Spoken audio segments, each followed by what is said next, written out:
Jiger Amerikankani zo'rini so'rayapsizmi? Siz uchun zo'rini akka qo'ydik.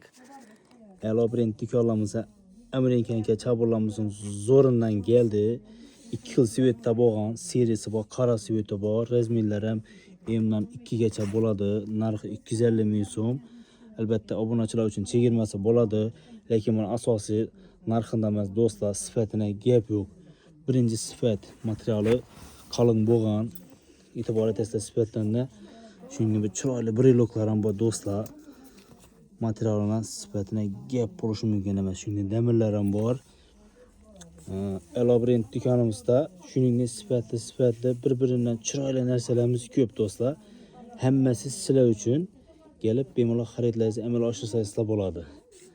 Voy jigar, buni qachishda bo'lsa ham materiallarni bir e'tibor bering. Giymasa bo'lmaydigan narsalar-ku bu.